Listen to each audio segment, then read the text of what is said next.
معاشرے میں جھوٹ بولنے کو برا سمجھا جاتا ہے، سچ بولنے کو اچھا، کسی کے ساتھ خیر خواہی کرنے کو اچھا سمجھا جاتا ہے اور کسی کو دھوکہ دینے کو برا سمجھا جاتا ہے. اسی طریقے سے یہ بے حیائی سے ریلیٹڈ جو معاملات ہیں ان کو بھی ہر انسان سمجھتا ہے. اور الحمدللہ قرآن حکیم جو ہے وہ اس حوالے سے تو ظاہر ہے کہ اللہ تعالیٰ کی محفوظ ترین کتاب اس روئے عرض پہ، جس میں ایک لفظ کے اندر بھی کوئی تبدیلی نہیں آئی. سورۃ الحجر آیت نمبر 9 انا نحن نزلنا الذکر وان له لحافظون. بے شک اس الذکر یعنی قرآن کو، اس نصیحت والی کتاب کو ہم نے نازل کیا اور ہم ہی اس کتاب کی حفاظت کرنے والے ہیں. اس کتاب کی حفاظت کی ذمہ داری اللہ تعالیٰ نے خود اپنے اوپر لی ہے. تو یہ کتاب بھی زنا کے حوالے سے انسانیت کو جو ہے وہ خبردار کرتی ہے کہ اللہ تعالیٰ کے نزدیک یہ بہت بڑا جرم ہے. اسی کانٹیکسٹ میں سورہ بنی اسرائیل کی آیت نمبر 32 ہے. اعوذ باللہ من الشیطان الرجیم بسم اللہ الرحمن الرحیم ولا تقربوا الزنا، اور زنا کے قریب بھی مت پھٹکنا. یہ نہیں کہا زنا نہ کرنا، بلکہ زنا کی طرف لے جانے والی چیزوں سے بھی بچنا. انہ کان فاحشۃ وساء سبیلا، بے شک یہ بہت بڑی بے حیائی اور بہت ہی برائی کا کام ہے. زنا کے قریب بھی مت جانا، یعنی ہر وہ چیز جو زنا کی طرف لے جائے، خواہ وہ کوئی سوشل میڈیا پہ آنے والی خبر ہو، خواہ کوئی ویڈیو ہو، خواہ کوئی کسی چوراہے پر لگا ہوا 20x40 فٹ کا کوئی کسی موبائل کمپنی کا بےہودہ عورت کا اشتہار ہو، یہ سب کے سب چیزیں جو ہیں وہ زنا کی طرف لے جانے والی ہیں، ان سے بچنا. پھر سورۃ الفرقان میں اللہ تعالیٰ نے آیت نمبر 68 میں ارشاد فرمایا 3 بڑے گناہوں کا ذکر کرتے ہوئے کہ جو اہل ایمان ہیں وہ ان 3 گناہوں سے پرٹیکولرلی ضرور بچتے ہیں. اعوذ باللہ من الشیطان الرجیم بسم اللہ الرحمن الرحیم والذین لا يدعون مع اللہ الہا آخر، وہ لوگ جو اللہ کے ساتھ کسی اور کو الہ نہیں ٹھہراتے، اللہ کے ساتھ شرک نہیں کرتے. ولا يقتلون النفس التي حرم اللہ الا بالحق، اور کسی جان کو نہ حق قتل نہیں کرتے ہیں کہ جس کی حرمت اللہ نے رکھی ہے. ہاں بفتوی شریعت کر سکتے ہیں اور وہ بھی عدالت کرے گی، کوئی شخص خود قانون اپنے ہاتھ میں نہیں لے سکتا، یعنی قتل کے بدلے قتل ہوگا. وہ آگے انشاءاللہ میں ڈیٹیل بھی بیان کروں گا.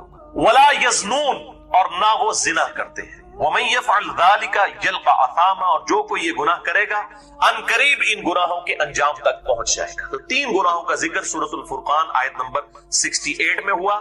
نمبر 1 شرک، نمبر 2 قتل ناحق، اور نمبر 3 زنا. یہ سب سے بڑے 3 گناہ ہیں، اور اسی کی سپورٹ میں صحیح بخاری اور صحیح مسلم کی متفق علیہ حدیث ہے. بلکہ مشکات میں جو گناہ کبیرہ کا جو چیپٹر ہے پہلی ہی جلد کے اندر، اس کی پہلی حدیث ہی یہی ہے کہ آپ صلی اللہ علیہ وآلہ وسلم سے پوچھا گیا کہ بتائیے سب سے بڑا گناہ کون سا ہے. تو آپ صلی اللہ علیہ وآلہ وسلم نے ارشاد فرمایا کہ سب سے بڑا گناہ یہ ہے کہ تم اللہ کے ساتھ کسی کو شریک ٹھہراؤ، حالانکہ پیدا تو اللہ نے تمہیں کیا ہے، تمہاری تخلیق اللہ نے کی ہے، اور تم اللہ کے مقابلے پہ کسی کو ٹھہرا لو. اس کے بعد پوچھا گیا یا رسول اللہ اس کے بعد کون سا بڑا گناہ ہے؟ تو آپ صلی اللہ علیہ وآلہ وسلم نے ارشاد فرمایا کہ کوئی شخص اپنی اولاد کو قتل کرتے اس ڈر سے کہ وہ اس کے ساتھ کھانا کھائے گا، یعنی مفلسی کے ڈر سے اولاد کو قتل کر دینا. فیملی پلاننگ ایک اور الگ چیز ہے، یہ پریگنینسی کو ضائع کروانا یہ الگ چیز ہے. اس پہ میں نے مسئلہ نمبر 155 میں بڑی ڈیٹیل کے ساتھ ایڈریس کر دیا ہے. پھر پوچھا گیا اس کے بعد تو فرمایا کوئی شخص اپنی پڑوسی کی عورت کے ساتھ زنا کرے، یعنی زنا تو ویسے ہی بری چیز ہے، اور پھر اپنے ہمسائے کی عورت کے ساتھ کرے تو یہ بہت بڑا جرم ہے.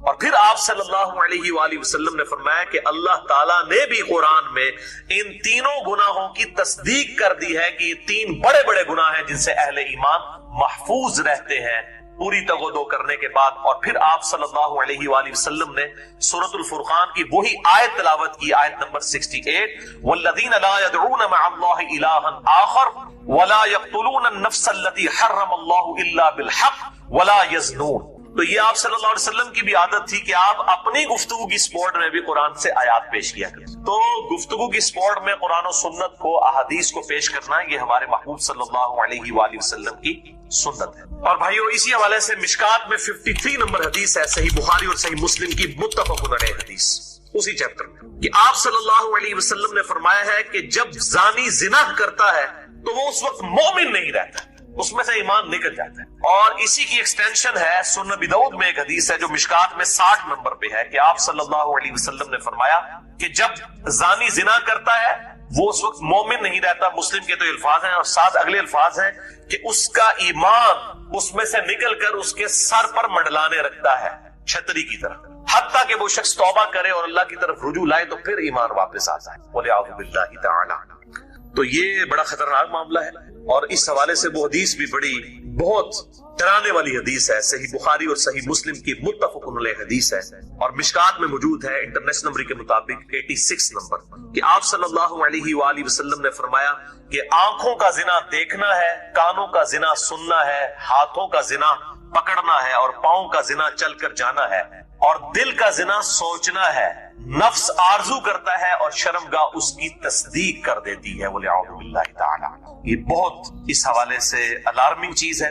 الزانیۃ والزانی, زنا کرنے والی بدکار عورت اور زنا کرنے والا مرد, فَاجْلِدُوا كُلَّ وَاحِدٍ مِّنْهُمَا 100 جلدہ, ان دونوں میں سے ہر ایک کو 100 کوڑے لگائے جائیں گے, یعنی 100 کوڑے مرد کو اور 100 ہی عورت کو. اور اس میں امپلائڈ ہے کہ وہ اگر شادی شدہ نہ ہو. اس میں میں ڈیٹیل سے گفتگو انشاءاللہ کروں گا.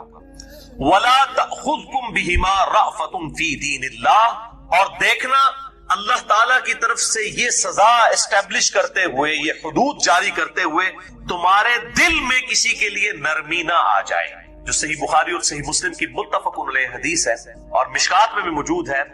حدود میں جو نرمی کرنے والے معاملات ہیں اس چیپٹر کے اندر, کہ آپ صلی اللہ علیہ وسلم کے پاس ایک فاطمہ نامی عورت, اس کی چوری کا مقدمہ پیش کیا گیا اور اس کے لیے سفارش کی گئی اسامہ ابن زید کے ذریعے سے. تو آپ صلی اللہ علیہ وسلم سخت جلال میں آئے. آپ صلی اللہ علیہ وسلم کے لیے اسپیشل ممبر رکھا گیا. آپ نے اصحاب کو خطبہ دیا علیہم رضوان, اور کہا تم سے اگلے لوگ اسی لیے ہلاک ہو گئے کہ ان کے اشرافیہ کے لیے اور قوانین ہوتے تھے اور غریب لوگوں کے لیے اور.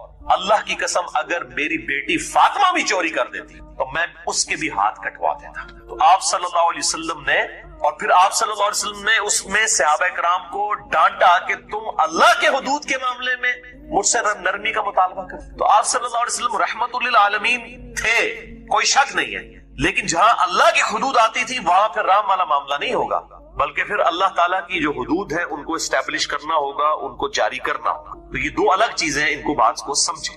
تو یہاں قرآن حکیم میں ہے کہ ذرا تمہارے دل میں نرمی نہ آئے, ذرا رحم نہ آئے اس معاملے میں اللہ کے دین کی سزا کو اسٹیبلش کرتے ہوئے. ان کنتم تؤمنون باللہ, اگر تم واقعی اللہ پر ایمان رکھتے ہو, والیوم الآخر, اور آخرت پر تمہیں ڈر ہے کہ اللہ کے حضور پیش ہوگے تو تم یہ حرکت نہیں کرو گے کہ تمہارے دل میں نرمی آ جائے. ولیشہد, اور اس سزا کے اوپر, یعنی یہ جو سزا دی جا رہی ہو, 100 کوڑے لگائے جا رہے ہوں, اس پر گواہی دیں عذابہما, اس سزا کے اوپر, طائفۃ من المؤمنین, اہل ایمان کا ایک گروہ اس پر گواہ بھی ہو, یعنی پبلکلی یہ گناہ کی سزا اسٹیبلش کی جائے, تاکہ سزا ایک کو ہو یا دو کو, اور ٹیٹرس اور دہشت بن جائے باقی پورے معاشرے. یہ آج دہشت جو ہے وہ قائم کی جائے تو آپ دیکھیں کس طریقے سے زنا ختم ہوتا ہے.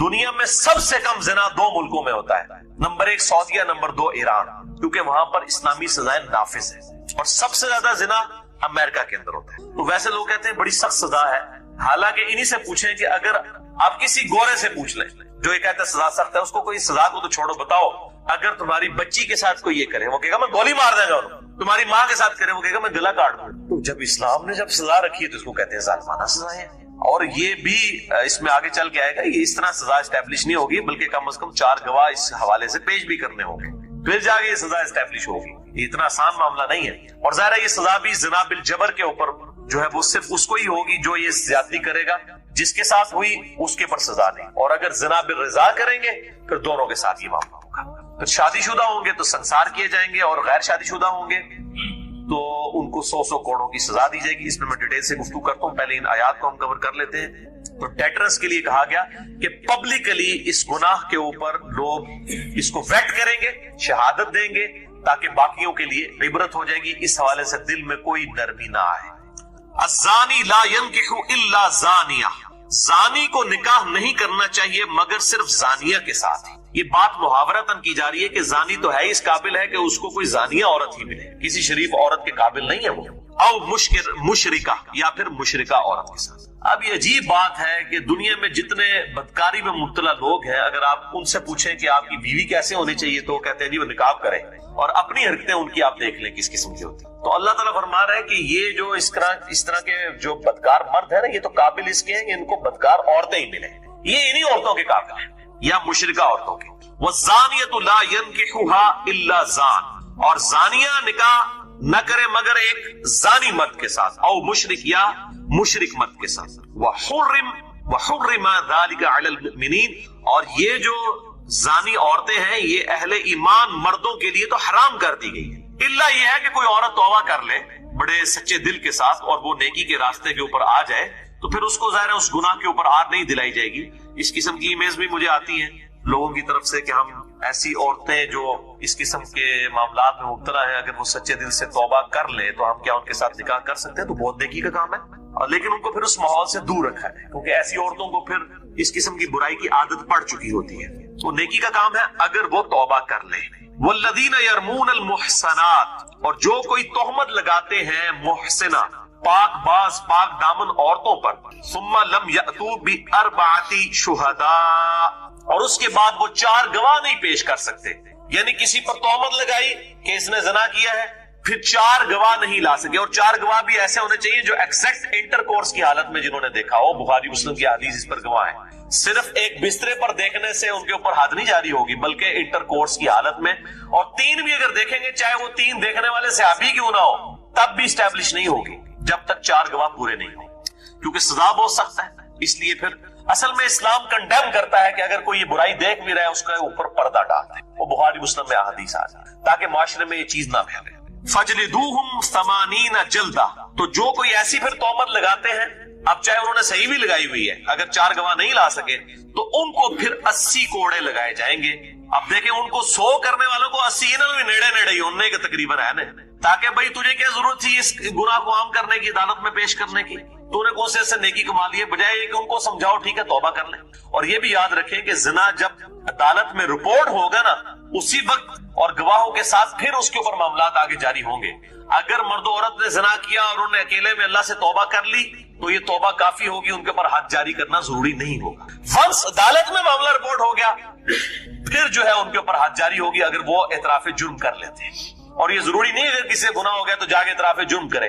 آپ صلی اللہ علیہ وسلم نے اس کو بھی ناپسند فرمایا. آپ کے سامنے اس طرح لوگ آئے اور آپ نے ان سے روح انور پھیر لیے اور فرمایا جاؤ توبہ کرو، اللہ تعالیٰ معاف کرنے والا ہے، جب تک انہوں نے 4 دفعہ اپنے خلاف خود گواہی نہیں دے دی. میں بخاری مسلم کی حدیث بھی اس میں پیش کروں گا. تو اس حوالے سے لوگ پوچھتے بھی ہیں تو توبہ کرے اور اللہ کی طرف رجوع لائے.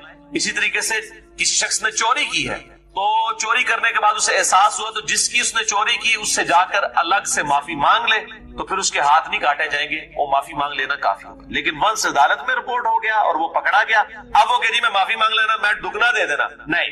اب پبلکلی چونکہ رپورٹ ہوا ہے گناہ اب اس کے ہاتھ کاٹے جائیں گے. ورنہ اس طرح کی چیز جب پبلکلی رپورٹ ہوتی ہے پھر سزا نہیں دی جاتی تو گناہ پھیلتا ہے. اس کی حکمت سمجھیں، یہ دہشت کے لیے ہے، ڈیٹرنس کے لیے ہے کہ جب گناہ عدالت میں رپورٹ ہوگا تو اب عدالت کا کام ہے سزا دینا، ادروائز تو گناہ عام ہو جائے گا اور لوگوں کو کھلی چھٹی ملے گی. اور جب چیز عام نہیں ہوگی اس طریقے سے پبلکلی نہیں پھیلے گی پھر اس طرح کے معاملات کے اوپر جو ہے وہ اس کے اوپر پردہ ہی ڈالا جائے گا. بہرحال اب اس میں ماڈرن دور کے حوالے سے یہ بھی گفتگو کی جاتی ہے کہ 4 گواہ نہیں ملے، اب کسی عورت کے ساتھ زنا بالجبر ہوا ہے تو اب وہ کہاں سے 4 گواہوں کو تلاش کرے. تو اس میں پھر سائنٹیفکلی ظاہر ہے کہ مدد لینے میں کوئی حرج نہیں ہے. اگر آپ کو کانفیڈنس ہے کہ ڈی این اے ٹیسٹ اور ان چیزوں کے ذریعے بالکل ایمانداری کے ساتھ کوئی رپورٹ جنریٹ کرتا ہے اور اس طرح کی چیزیں اسٹیبلش ہو جاتی ہیں تو پھر اس میں اجتہاد کرنے کی ضرورت ہے. ظاہر ہے کہ اسلام نے جو 4 گواہوں کا کہا ہے اس وقت تو یہی کیا جا سکتا تھا نا. اسی طریقے سے اگر کوئی ویڈیو میں اس طرح کی چیز آ جاتی ہے ظاہر جعلی ویڈیو بھی بن جاتی ہے، اس میں پورے طریقے سے اگر تحقیق کی جائے اور کسی شخص کو اس کی ویڈیو دکھائی جاتی ہے اور پبلکلی وہ عام ہو جاتی ہے اور پھر وہ خود اعتراف جرم کر لیتا ہے پھر تو اس کے اوپر گواہ لانے کی ضرورت نہیں. اگر وہ اعتراف جرم کر لیتا ہے تو پھر اس کے اوپر سزا جاری کی جائے. اسی طریقے سے اگر کوئی عورت اس کی وجہ سے کیونکہ یہ ضیاء الحق کے زمانے میں بھی حدود آرڈیننس پاس کیا گیا، اس کی وجہ سے کئی عورتیں جن کے ساتھ زیادتیاں ہوئی الٹا ان کو جیل میں ڈال دیا گیا، اس کی وجہ سے اسلام کی بڑی بدنامی ہوئی، وہ گواہ نہیں لا سکی.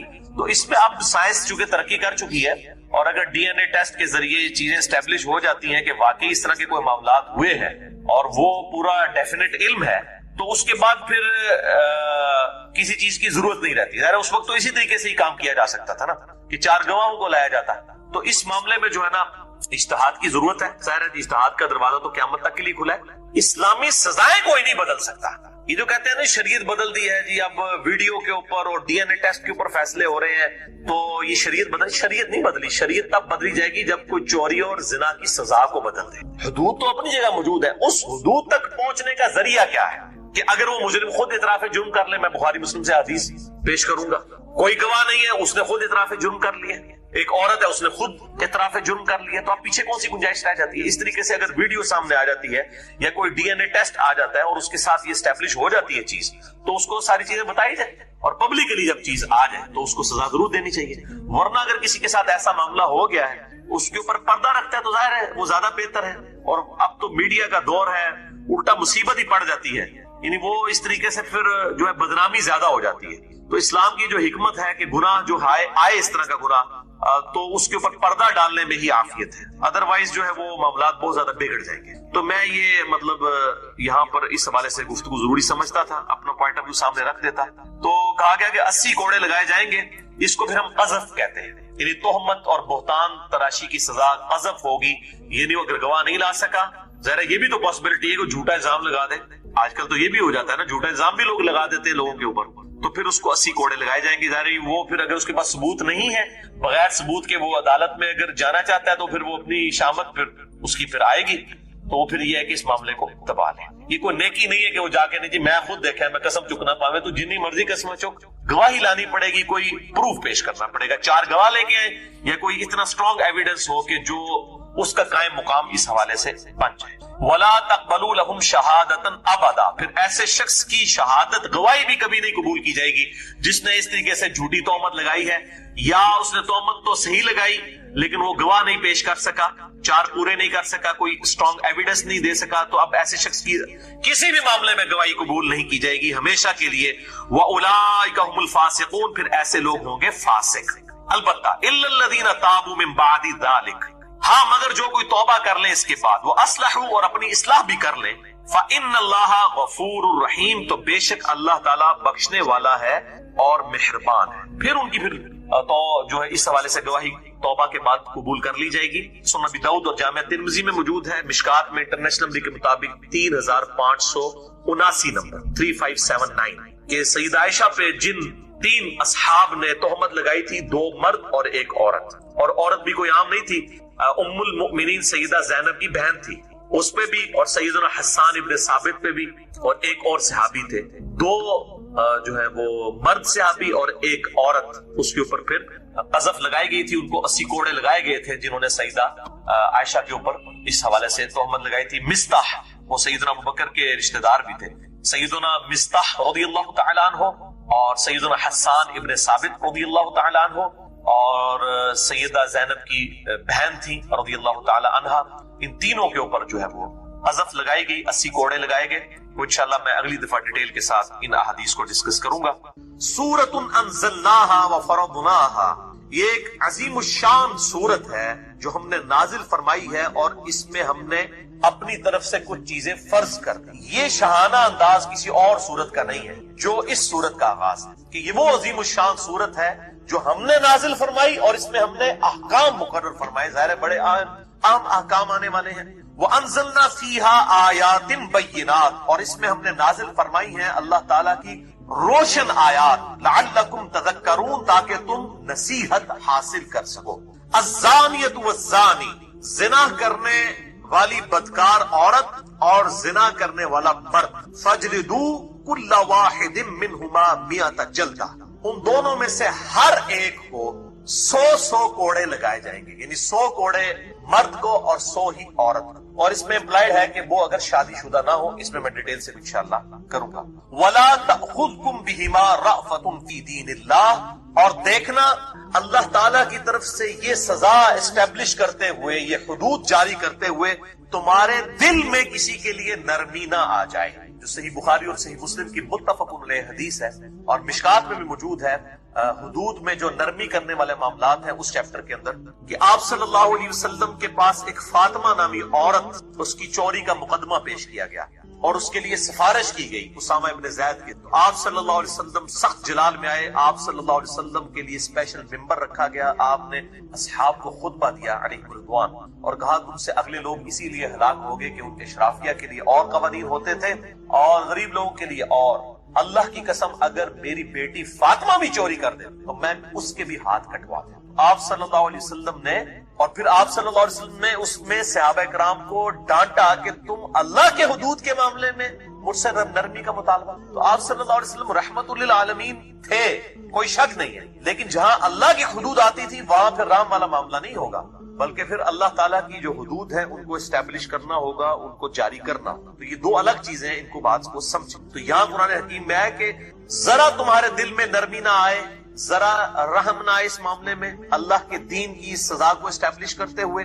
ان کنتم تؤمنون باللہ، اگر تم واقعی اللہ پر ایمان رکھتے ہو، والیوم الآخر، اور آخرت پر تمہیں ڈر ہے کہ اللہ کے حضور پیش ہوگے تو تم یہ حرکت نہیں کرو گے کہ تمہارے دل میں نرمی آ جائے. ولیشہد، اور اس سزا کے اوپر، یعنی یہ جو سزا دی جا رہی ہو، 100 کوڑے لگائے جا رہے ہو، اس پر گواہی دے عذابہما، اس سزا کے اوپر، طائفۃ من المؤمنین، اہل ایمان کا ایک گروہ اس پر گواہ بھی ہو، یعنی پبلکلی یہ گناہ کی سزا اسٹیبلش کی جائے، تاکہ سزا ایک کو ہو یا دو کو، اور ڈیٹرنس اور دہشت بن جائے باقی پورے معاشرے. یہ آج دہشت جو ہے وہ قائم کی جائے تو آپ دیکھیں کس طریقے سے زنا ختم ہوتا ہے. دنیا میں سب سے کم زنا 2 ملکوں میں ہوتا ہے، نمبر 1 سعودیہ، نمبر 2 ایران، کیونکہ وہاں پر اسلامی سزائیں نافذ، اور سب سے زیادہ زنا امریکہ کے اندر. تو ویسے لوگ کہتے ہیں بڑی سخت سزا ہے، حالانکہ انہی سے پوچھیں کہ اگر آپ کسی گورے سے پوچھ لیں جو یہ کہتا ہے سزا سخت ہے، اس کو کوئی سزا کو تو چھوڑو، بتاؤ اگر تمہاری بچی کے ساتھ کوئی یہ کرے وہ کہے گا میں گولی مار دیں گا،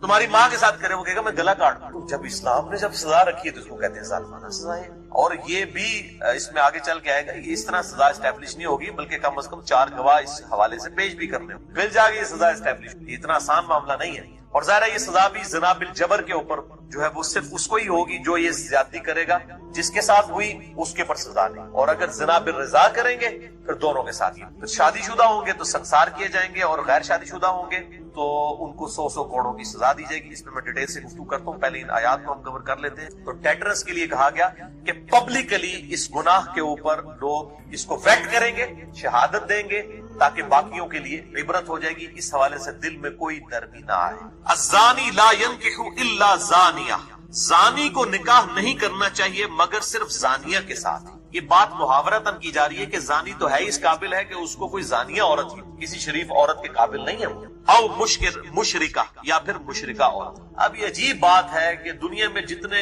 بدکاری میں مبتلا لوگ ہیں، اگر آپ ان سے پوچھیں کہ آپ کی بیوی کیسے ہونی چاہیے تو وہ کہتے ہیں جی وہ نکاح کرے، اور اپنی حرکتیں ان کی آپ دیکھ لیں. تو اللہ تعالیٰ فرما رہا ہے کہ یہ جو اس طرح کے جو بدکار مرد ہے نا، یہ تو قابل اس کے ہیں کہ ان کو بدکار عورتیں ہی نہیں، یہ انہی عورتوں کے قابل ہیں، یا مشرکہ عورتوں. وَالزَّانِيَةُ لَا يَنْكِحُهَا إِلَّا زَانٍ، اور زانیہ نکاح نہ کرے مگر ایک زانی مرد کے ساتھ، او مشرک، یا مشرک مرد کے. وَحُرِّمَ ذَلِكَ عَلَى الْمُؤْمِنِينَ، اور یہ جو زانی عورتیں ہیں یہ اہل ایمان مردوں کے لیے تو حرام کر دی، الا یہ ہے کہ کوئی عورت توبہ کر لے بڑے سچے دل کے ساتھ اور وہ نیکی کے راستے کے اوپر آ جائے تو پھر اس کو ظاہر ہے اس گناہ کے اوپر آد نہیں دلائی جائے گی. اس قسم کی ایمیز بھی مجھے آتی ہے لوگوں کی طرف سے کہ ہم ایسی عورتیں جو قسم کے معاملات میں مبتلا ہیں اگر وہ سچے دل سے توبہ کر لیں تو ہم کیا ان کے ساتھ نکاح کر سکتے؟ بہت نیکی کا کام ہے، لیکن ان کو پھر اس ماحول سے دور رکھا ہے کیونکہ ایسی عورتوں کو پھر اس قسم کی برائی کی عادت پڑ چکی. وہ نیکی کا کام ہے اگر وہ توبہ کر لیں. والذین یرمون المحصنات، اور جو کوئی تہمت لگاتے ہیں محسنہ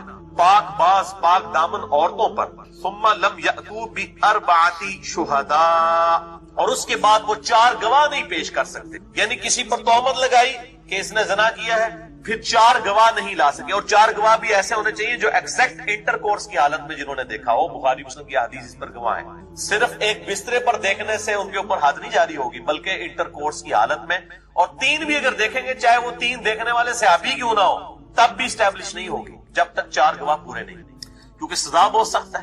اس لیے پھر اصل میں اسلام کنڈیم کرتا ہے کہ اگر کوئی یہ برائی دیکھ بھی رہا ہے اس کا اوپر پردہ ڈال دے. وہ بخاری مسلم میں احادیث آئی تاکہ معاشرے میں یہ چیز نہ پھیلے. فَجْلِدُوهُمْ 80 جلدہ، تو جو کوئی ایسی پھر تہمت لگاتے ہیں، اب چاہے انہوں نے صحیح بھی لگائی ہوئی ہے، اگر 4 گواہ نہیں لا سکے تو ان کو پھر 80 کوڑے لگائے جائیں گے.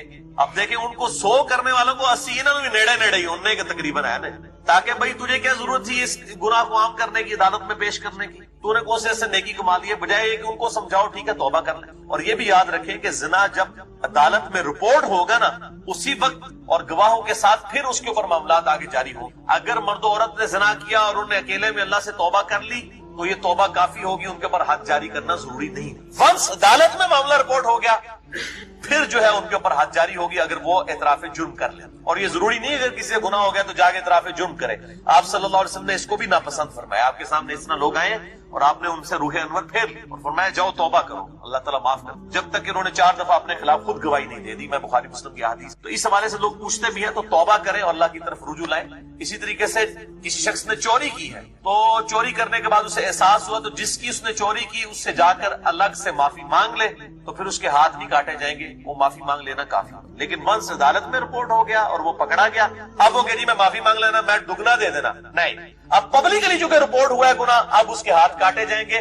ورنہ اس طرح کی چیز جب پبلکلی رپورٹ ہوتی ہے پھر سزا نہیں دی جاتی تو گناہ پھیلتا ہے۔ اس کی حکمت سمجھیں، یہ دہشت کے لیے ہے، ڈیٹرنس کے لیے ہے کہ جب گناہ عدالت میں رپورٹ ہوگا تو اب عدالت کا کام ہے سزا دینا، ادروائز تو گناہ عام ہو جائے گا اور لوگوں کو کھلی چھٹی ملے گی۔ اور جب چیز عام نہیں ہوگی، اس طریقے سے پبلکلی نہیں پھیلے گی، پھر اس طرح کے معاملات کے اوپر جو ہے وہ اس کے اوپر پردہ ہی ڈالا جائے۔ بہرحال اب اس میں ماڈرن دور کے حوالے سے یہ بھی گفتگو کی جاتی ہے کہ 4 گواہ نہیں ملے، اب کسی عورت کے ساتھ زنا بالجبر ہوا ہے تو اب وہ کہاں سے 4 گواہوں کو تلاش کرے۔ تو اس میں پھر سائنٹیفکلی ظاہر ہے کہ مدد لینے میں کوئی حرج نہیں ہے اگر آپ کو کانفیڈنس ہے کہ ڈی این اے ٹیسٹ اور ان چیزوں کے ذریعے بالکل ایمانداری کے ساتھ کوئی رپورٹ جنریٹ کرتا ہے اور اس طرح کی چیزیں اسٹیبلش ہو جاتی تو پھر اس میں اجتہاد کرنے کی ضرورت ہے۔ ظاہر ہے کہ اسلام نے جو 4 گواہوں کو کہا ہے اس وقت تو یہی کیا جا سکتا تھا نا۔ اسی طریقے سے اگر کوئی ویڈیو میں اس طرح کی چیز آ جاتی، ظاہر جعلی ویڈیو بھی بن جاتی ہے، اس میں پورے طریقے سے اگر تحقیق کی جائے اور کسی شخص کو اس کی ویڈیو دکھائی جاتی ہے اور پبلکلی وہ عام ہو جاتی ہے اور پھر وہ خود اعتراف جرم کر لیتا ہے، پھر تو اس کے اوپر گواہ لانے کی ضرورت نہیں، اگر وہ اعتراف جرم کر لیتا ہے تو پھر اس کے اوپر سزا جاری کی جائے۔ اسی طریقے سے اگر کوئی عورت اس کی وجہ سے، کیونکہ یہ ضیاء الحق کے زمانے میں بھی حدود آرڈیننس پاس کیا گیا، اس کی وجہ سے کئی عورتیں جن کے ساتھ زیادتیاں ہوئی الٹا ان کو جیل میں ڈال دیا گیا، اس کی وجہ سے اسلام کی بڑی بدنامی ہوئی، وہ گواہ نہیں لا سکی۔ تو اس میں اب سائنس چونکہ ترقی کر چکی ہے اور اگر ڈی این اے ٹیسٹ کے ذریعے یہ چیزیں اسٹیبلش ہو جاتی ہیں کہ واقعی اس طرح کے کوئی معاملات ہوئے ہیں اور وہ پورا ڈیفینیٹ علم ہے تو اس کے بعد پھر کسی چیز کی ضرورت نہیں رہتی۔ ظاہر اس وقت تو اسی طریقے سے ہی کام کیا جا سکتا تھا نا کہ 4 گواہوں کو لایا جاتا۔ جس عذاب کے اندر آپ نے ان کو مبتلا کیا ہوا ہے، نندوں کے عذاب کے اندر، ساس سسر کے عذاب کے اندر، میرے بھائی لوگ مجھے کہتے ہیں جی آپ اس کے اوپر کوئی ویڈیو، کہاں سے ویڈیو ریکارڈ کراؤں؟ کوئی ضعیف روایت بھی موجود نہیں ہے، نہ کوئی آیت ہے ساس سسر کے رشتے کے اوپر۔ ماں باپ کا ذکر ہے جہاں پہ بھی، تو وہ ماں باپ تو آپ کے ہیں نا، آپ کی بیوی کے تو نہیں ہے۔ اس نے اپنے ماں باپ کی خدمت کرنی ہے، آپ کے ماں باپ کی تو نہیں کرنی۔ اسلام میں تو یہی ہوتا تھا، جیسے ہی کوئی شادی ہوتی تھی وہ الگ فیملی شفٹ ہو جاتی تھی۔ ظاہر اس زمانے میں مکان تو نہیں لینا پڑتا تھا، ایک خیمے ہی لگتا تھا نا، ضرورتیں بھی بڑی محدود تھی نا۔ آج کل یہ جوائنٹ فیملی سسٹم سب سے بڑی مصیبت تو یہ بنی ہوئی ہے۔ الگ ہوں، لیکن الگ ہونے کا مطلب یہ نہیں کہ آپ اپنے ماں باپ کو سڑنے کے لیے چھوڑ دیں گے۔ وہ توحید کے بعد سب سے بڑا حق آپ کے ماں باپ کا ہے، آپ کے اوپر، وہ آپ کے اوپر حق ہے، آپ نے ان کو لک آفٹر کرنا ہے۔ بیمار ہو جائے تو دوائی لے کے دینی ہے، ان کے کھانے پینے کا اہتمام کرنا ہے، سبسسٹنس لیول کے اوپر جتنا کر سکتے ہیں۔ لیکن بیویوں کے اوپر جو آپ نے نوکرانی ان کو بنا کے رکھا ہوا ہے اور نندے ان کے اوپر سوار ہوئی ہوئی ہیں، وہ آ کے 1 مہینہ رہ کے جاتی ہیں وہاں پہ، ان کے بچوں کے برتن اور کپڑے تک بھی پھر آپ کی بیویاں دھوتی ہیں۔ یہ کون سا انصاف ہو رہا ہے؟ اس کے بعد آپ یہ کہیں گے بیوی نزدیک نہیں لگنے دی، لتر نہ لا کے بارے تو آپ نے کیا کیا بیویوں کے ساتھ؟ پوری دن کی تھکی ہوئی عورت، یقین کریں ایک عورت بیمار حالت میں بھی پورے گھر کو سنبھالتی ہے، بچوں کو اسکول بھیجتی ہے، خاوند کا ناشتہ کھانا یہ سارا کپڑے سب اہتمام کرتی ہے، اور پوری فیملی مل کے ایک بیمار عورت کو نہیں سنبھال سکتی۔ یہ آپ فرق دیکھیں۔ تو صرف پریویلیجز نہ لیا کریں، آپ رسپانسبلٹیز بھی فیل کریں۔ ہمارے پاس تو بڑی اس طرح کی باتیں کرنے والے۔ رسول پاک نے مروان بن حکم کو مدینے سے کیوں نکالا تھا؟ اس کا جو والد تھا نا حکم، وہ نبی الاسلام کی نقلیں اتارا کرتا تھا، الموجم الکبیر طبرانی کے اندر موجود ہے، اور تفصیل کے ساتھ حضرت عثمان کے چونکہ رشتہ دار تھے، وہ چچا لگتا تھا حضرت عثمان کا۔ حضرت ابوبکر کے زمانے میں بڑا زور لگایا کہ اس کو واپس لیں، تو حضرت ابوبکر نے کہا کہ جو گرا رسول اللہ نے لگائی ہے میں نہیں کھول سکتا۔ پھر حضرت عمر کے زمانے میں بھی، پھر حضرت عثمان جب خود خلیفہ بنے تو اسے واپس لے آئے، الٹا مروان کو اپنی بیٹی دے دی، داماد بن گیا۔ پھر وہی پنجابی کا ایک محاورہ کہ اتھانا لائیاں ہوئیاں دنداں نال کھولنی پہنی ہے. ہاں ہاتھوں سے لگائی ہوئی گرا پھر دانتوں سے کھولنی پڑتی ہے. یہی مروان حضرت عثمان کی شہادت کا سبب بنا. اسی طرح سے مسلمان رعایا اور صحابہ کرام حضرت عثمان کے خلاف ہوئے تھے. بیسیکلی اس کی غلط پالیسیز تھیں. یہ وزیر خاص بنا ہوا تھا نا اس وقت. تو اس پہ آپ میری ایک ویڈیو دیکھ لیں, حضرت عثمان شہید کیوں ہوئے.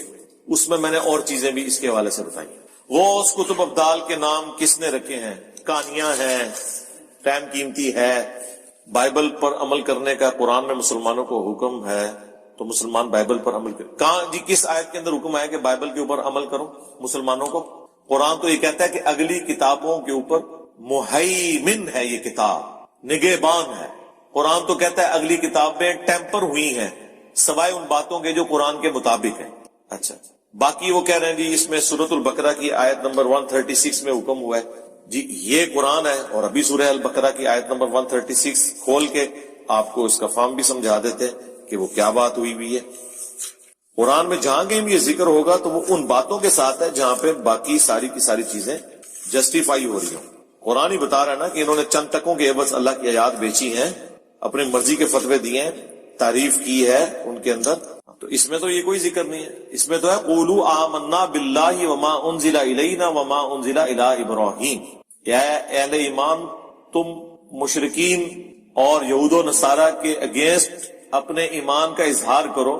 وہ تو چند پیغمبروں کو مانتے ہیں, بعض کا انکار کرتے ہیں. مشرکین عرب تو مانتے ہی نہیں تھے. حضرت ابراہیم کو بھی اپنے جد امجد کے طور پہ مانتے تھے, پیغمبر کے طور پہ نہیں.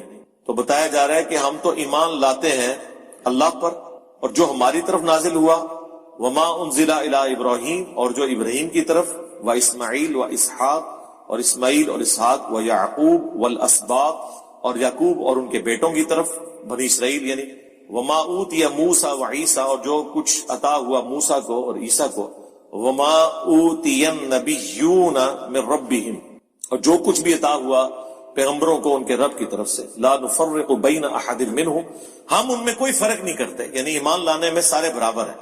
وَنَحْنُ لَهُ مُسْلِمُونَ, اور ہم اسی کے لیے سر تسلیم. یہ تو ایمان کا ذکر ہے کہ آپ نے فرشتوں پر ایمان, کتابوں پر ایمان لانا ہے. عمل کس پہ کرنا ہے؟ اس کتاب کے اوپر جو محفوظ ہے. یہ فائنل ٹیسٹمنٹ. ویسے توحید کے اعتبار سے تو تورات بھی محفوظ ہے آج تک. ایک ان ایمبیگوس کوئی سٹیٹمنٹ ایسی نہیں ہے جو شرک کی طرف مائل کرتی ہو تورات اور انجیل کے اندر. لیکن باقی تبدیلیاں اس میں تو کتنی گستاخانہ چیزیں آج موجود ہیں جو اللہ کی کتاب میں ہو ہی نہیں سکتی. رچرڈ ڈاکنز نے انہی چیزوں کے اوپر پھر گرفت کی ہے نا, دا گاڈ ڈیلوژن کتاب کے اندر. قرآن پہ تو کوئی اس نے گرفت نہیں کی, قرآن کا ذکر تک نہیں اس نے کیا. اس نے تو اپنی جو عیسائیت کے فرسودہ خیالات ہیں انہی کی بنیاد کے اوپر ڈینائل آف گاڈ کیا. تو یہ ایمان لانے کا ذکر ہے. ایمان لاتے ہیں, عمل کرنا ہے اس کے اوپر جو قرآن کے مطابق ہے. جو قرآن کے مطابق نہیں ہے اس پہ عمل نہیں کرنا. للذین یؤلون من نسائہم تربص 4 اشہر, ان کے لیے جو قسم اٹھا لیتے ہیں اپنے بیویوں کے معاملے میں کہ میں اپنی بیویوں کے قریب نہیں جاؤں گا, 4 مہینے کی مہلت ہے. فَإِنْ فَاءُوا, اس کے بعد اگر وہ رجوع کر لیتے ہیں, فَإِنَّ اللَّهَ غَفُورٌ رَحِيمٌ, تو بے شک اللہ بخشنے والا مہربان ہے. اگر کسی نے قسم کھائی کہ میں اپنی بیوی کے قریب نہیں جاؤں گا, اس کو میں نے اپنے بستر سے الگ کیا, تو اس کی اللہ نے آخری حد مقرر کی ہے 4 مہینے. یہ نہیں ہے کہ 4 مہینے کے بعد اس کی بیوی اس کے نکاح سے نکل جائے گی یا طلاق ہو جائے گی. 4 مہینے سے زیادہ وہ اس قسم کو بھی نہیں نبھا سکتا. اس کو الٹیمیٹلی جانا ہی پڑے گا, قسم بھی توڑنی پڑے گی. ایک ایلا کرنا ہے. نبی علیہ السلام نے بھی اپنی بیویوں سے ناراضگی کی, بخاری مسلم میں آتا ہے 1 مہینے کے لیے ایلا کیا تھا. تو کبھی کبھار اس کی ضرورت پڑ جاتی ہے, یہ سنت ہے, یہ کوئی عیب والی بات ہے, لیکن زیادہ سے زیادہ 4 مہینے. اسی سے پھر خلفائے راشدین کے زمانے میں چیز ڈیڈکٹ کی گئی. سیدہ حفصہ کے بارے میں آتا ہے, انہوں نے حضرت عمر کو مشورہ دیا تھا فوجیوں کے حوالے سے کہ 4 مہینے سے زیادہ فوجیوں کو جو ہے وہ بارڈر پہ نہ رکھا جائے اپنی بیویوں سے دور. وہ اسی آیت سے انہوں نے کہ اگر قسم بھی کھائی جائے تو 4 مہینے کے بعد بیوی کا حق ہے کہ میاں بیوی آپس میں تعلق قائم کریں, یہ عورت کا رائٹ. تو انہوں نے کہا یہ اللہ نے حد مقرر کر دی ہے, لہٰذا آپ بھی فوجی کو 4 مہینے سے زیادہ اپنی بیوی سے دور نہ رکھیں. یا تو بیویاں ساتھ لے کے جائیں, یا اگر ایبسولوٹلی ڈیوٹی دے رہے ہیں تو 4 مہینے بعد آپ ڈیوٹی چینج کریں کہ 4 مہینے بعد وہ اپنی بیویوں کے پاس واپس. یہ اکثر لوگ پوچھ بھی رہے ہوتے ہیں نا کہ جی وہ کتنی دیر دور رہ سکتے. لیکن آپ دیکھ لیں ہمارے سب کانٹیننٹ کے معاشرے میں اب تو اللہ کا شکر ہے کہ یہ ایئر فلائٹ سستی ہونے کی وجہ سے, زیادہ ہونے کی وجہ سے ایشوز ریزالو ہو گئے. ادروائز ہم جب چھوٹے چھوٹے تھے ہم نے ہوش میں سنا ہوا ہے کہ فلاں کا خاوند 15 سال بعد گھر آیا ہے. 20 سال والے بھی ہوتے تھے, 25 سال والے بھی ہوتے تھے, 8-10 والے تو عام رلے پھرتے. پتہ نہیں وہ کس قسم کے مسلمان تھے, ان کی بیویاں کس قسم کی تھیں. اور اب اس سے نکاح نہیں ٹوٹتا کوئی, لیکن یہ برائی کا دروازہ کھولتا ہے. اور اکثر آپ دیکھتے ہیں نا کہ 28-30 سال کے بعد طلاق ہو گئی ہے, بچے بھی شادی شدہ ہیں, طلاق ہو گئی ہے, اس کے پیچھے آپ ڈیپ ڈیگ کریں گے اکثر یہی والی ریزن نکل آتی, کوئی افیئر چل رہا ہوتا ہے یا کوئی ایسا معاملہ, اور اس میں قصوروار یہ مرد ہی ہوتے ہیں جو اپنی بیویوں کو ساتھ نہیں لے کے جاتے. اگر دوسرے شہر میں جاب کر رہے ہیں, ویکینڈ پہ نہیں آ سکتے, فورٹ نائٹ آ جائیں, مہینے میں آ جائیں, 2 مہینے بعد آ جائیں, 3 مہینے بعد آ جائیں, لیکن 4 مہینے میں ایک دفعہ آنا ہے. یہ اللہ کا حکم ہے. ایون قسم بھی کھا لیے تب بھی قسم توڑنی, 4 مہینے کے بعد آنا ہے. 4 مہینے گزر گئے تو یہ نہیں ہوگا کہ طلاق ہو جائے گی, قسم توڑنی پڑے گی, ٹوٹ گئی آٹومیٹکلی, اس کا کفارہ ادا کرنا پڑے گا. اب یہ اللہ تعالیٰ کا حکم. اب یہ جو لوگ اپنی بیویوں سے, میں نے دیکھا جو یہ کوئی زیادہ عمر میں پہنچ جاتے ہیں نا میاں بیوی, وہ تو 4-4 5-5 مہینے کیا سال بھی بات نہیں کرتے ہیں. اکثر یہ ہوتا ہے کہ ایک بیوی جو ہے وہ ایک بیٹے کے پاس ہے تو خاوند دوسرے بیٹے کے پاس رہ رہا ہے, تو اتنی پکی ان کی ناراضگیاں چل رہی ہیں. اچھا, یہ سب کے سب چیزیں دین سے دوری کی وجہ سے. جسے خوف خدا ہے وہ اس طرح کی حرکتیں کر سکتا ہے کہ چھوٹی چھوٹی بات لے کے بیٹھ جائے. ویسے کہتے ہیں جناب مرد تو وہ ہوتا ہے جو برداشت کرے. آپ نبی علیہ السلام کی آئلی زندگی پڑھ کے دیکھیں, آپ علیہ السلام کو اپنی بیویوں کی طرف سے کتنا ٹف ٹائم مل, حتیٰ کہ وہ حدیثوں پہ نہیں اللہ نے رہنے دیا. سورۃ العذاب آپ پڑھ نہیں سکتے, کانوں سے دھواں نکلتا ہے. اللہ تعالیٰ فرما رہا ہے کہ ان کو طلاق دے, ان کو کہو کہ اگر میرے ساتھ رہنا ہے تو اسی طرح گزارا کرنا پڑے گا, اسی زہد کی زندگی. اگر تم اللہ اس کا رسول اور آخرت چاہتی ہو تو پھر اسی طرح گزارا کرو, ادروائز انہیں مال دے کے تو چھوڑ دو. اور بخاری مسلم میں آتا ہے حضور پھر ایک بیوی کے پاس گئے ہیں کہ ہاں جی اللہ نے آفر دی ہے, پھر جا کے ان کو خیال آیا کہ یہ تو ہمارا ٹائٹل ہی چھین جائے گا. تو یہ ایک اسی چیز کو وہ جنید جمشید صاحب ڈسکس کر رہے تھے نا کہ بیویوں کے ساتھ ٹالرنس کرنی چاہیے. بیوی تو پیغمبر کی بھی ہوتی ہے, تو یہ معاملہ تو غلط باتیں تو کوئی نہیں کی ہیں. میں نے مسئلہ نمبر 105 میں اس سے بڑی باتیں ہیں کہ ایک حدیث کے نمبر اب چونکہ علماء نے کہانیاں کرا کے لوگوں کو مطلب وہ ایسا کو ریلیشن شپ پریزنٹ کیا ہوا ہے جس طرح حضرت عائشہ اور نبی علیہ السلام کی آپس میں کبھی چپکلش ہوئی نہیں ہوگی زندگی, یا حضرت علی اور فاطمہ کی آپس میں کبھی میاں بیوی ہونے کے ناطے چپکلش ہوگی. آپ کو یہی پریزنٹ کیا ہوا ہے. وہ بھی انسان ہے, کیوں نہیں ہوئی ہوگی؟ غلط امیج کریٹ کیا. اب اس غلط امیج کو بچانے کی خاطر قرآن حدیث میں پردے ڈالنے پڑتے ہیں, لیکن کتنا عرصہ ڈالیں گے؟ یہ تو اللہ کا شکر ہے. ابھی تو مجھے پرسوں پتا چلا ہے کہ ہمارے یہاں پہ جو پنجاب کے جو گورنر ہیں, جو ہماری یونیورسٹیز کے چانسلر بھی ہیں پنجاب کے, انہوں نے تو باقاعدہ یہ چیز یعنی آفیشلی اس کو ایز این ایکٹ پاس کروا لی ہے کہ جو ماسٹر ڈگری ہولڈر یا یونیورسٹیز میں جو لوگ پڑھ رہے ہیں جب تک قرآن ترجمے سے وہ نہیں سنا سکیں گے ان کو ڈگری نہیں دی جائے, چاہے وہ کسی بھی فیلڈ میں. تو پھر تو یہ ساری باتیں آپ کو سیکھنی پڑیں گی نا, اب تو سیکھنی پڑیں گی. اور لوگ کئی کہہ رہے ہیں جناب یہ کتنی سخت زیادتی کر دی ہے جی انہوں نے. یار جو بندہ بیچلر ڈگری میں پہنچا ہوا ہے وہ قرآن اردو میں ترجمے کے ساتھ نہیں پڑھ سکتا, اور عربی موٹی سی نہیں سیکھ سکتا. آپ کو بہت دقیق عربی سیکھنے کی ضرورت ہی نہیں ہے. جس طرح ہم میں سے اکثریت انگلش بول نہیں سکتی لیکن سمجھتی تو ہے نا, بس اسی طریقے سے آپ عربی بول نہ سکیں, آپ کو قواعد نہ پتا ہوں, تھوڑی سی آپ ایفرٹ پٹ کریں, قرآن کا ترجمہ آرام سے کر سکیں, سمجھ آ جائے. قرآن کی عربی تو چند الفاظ کے گرد گھوم. ہاں جو حدیثوں کی عربی ہے وہ پیور لٹریچر کی اس اعتبار سے مشکل ہے. قرآن چونکہ اللہ نے آسان ہے تو وہ اسی کے گرد گھومتا ہے. آپ دیکھتے ہیں بار بار آیات الفاظ ریپیٹ ہوتے ہیں. تو 4 مہینے سے زیادہ نہیں رہنا, اور پھر اگر 4 مہینے کے بعد بھی رہنا ہے تو پھر وہ اللہ ذکر کر رہا ہے وَإِنْ عَزَمُ الطَّلَاقَ, اگر تم نے طلاق کا ارادہ کر دیا ہے, ٹھیک ہے, فَإِنَّ اللَّهَ سَمِيعٌ عَلِيمٌ, تو بے شک اللہ تعالیٰ سننے والا جاننے والا ہے. تو یہ ایک ایکسیپشن ہو سکتی ہے کہ 4 مہینے کے بعد تم مزید کرنا چاہتے ہو پھر طلاق کا معاملہ کرو, تاکہ وہ عورت آزاد ہو, کسی اور خامد سے شادی کرنا چاہتی ہے, بنانا چاہتی ہے کسی کو تو بنا لے, ٹھیک ہے. اب اس کو یہ تو نہیں ہے کہ اپنے ساتھ باندھ کے رکھنا ہے, تم لٹکا کے رکھنا, یہ کہانی. کیا مرد کو پوری زندگی میں 4 شادیوں کی اجازت ہے یا ایک وقت میں 4 کا حکم ہے؟ یہ اپنی بیوی سے پوچھے جس کا سوال ہے کہ یہ بتائیے قرآن کھول کے کہ ایک وقت میں 4 کر سکتا ہوں یا پوری زندگی میں 4؟ ٹھیک ہو گیا. تو ایک وقت میں 4 ہے سر, ایک وقت میں 4 شادی ہے. 4 سے زیادہ عورتیں عقد میں آپ نہیں رکھ سکتے. اگر ان میں سے کوئی مر گئی یا کسی کو طلاق دے دی تو پھر 3 رہ گئی, پھر ایک اور کر سکتے. لیکن یہ نہ ہو کہ آپ فقہ حنفی کی طرح ہیلے شروع کر دیں, 4 رکھیں چھوڑیں پھر 4 کریں. جس طرح وہ کراچی والا ایک وہ ایکٹر مولوی کہتا ہے کہ حضرت حسن علیہ السلام ایک مجلس میں 4 کرتے تھے, پھر 4 کو طلاق دیتے تھے. حضرت حسن علیہ السلام پہ 120 شادیوں کا یعنی وہ جھوٹ باندھا. میرا پھر کلپ آیا تو ان لوگوں کو پھر بھی شرم نہیں آئی, ڈٹائی سے وہ چیزیں بیان کرتے ہیں. اپنے مولویوں کے بارے میں اس طرح کی باتیں بیان کریں نا, ادھر تو اونچا سانس لینے کو بھی گستاخی سمجھتے ہیں. تو ایک وقت میں 4 ہیں جی, وہ سورہ النساء کے اندر ہے. اجماع امت ہے کہ 4 سے زیادہ بیویاں ایک وقت میں نہیں رکھ سکتے. اگر کوئی مر گئی یا طلاق دے دی پھر آپ ایک اور کر سکتے ہیں. اس طریقے سے اگر کسی 50-60 تک بھی بات چلی جاتی ہے لیکن ایک وقت میں 4 رہتی ہیں, یعنی میں ایک تھیوریٹیکل کیس بنا رہا ہوں سمجھانے کے لیے, سب تو جائز ہے. لیکن یہ 4 شادیاں کرنے کا حکم نہیں ہے, حکم ایک کا ہی ہے قرآن میں. اگر تم انصاف نہ کر سکو, تمہیں خدشہ ہو, تو پھر ایک پر ہی گزارا کرو. اور انصاف سے مراد دلی لگاؤ نہیں ہے, وہ اللہ نے قرآن میں کہہ دیا کہ ہمیں پتہ نہیں کر سکتے, لیکن ایسا نہ ہو کہ ایک کی طرف جھک جاؤ. پریکٹیکلی ایسا ہی ہوتا ہے سر.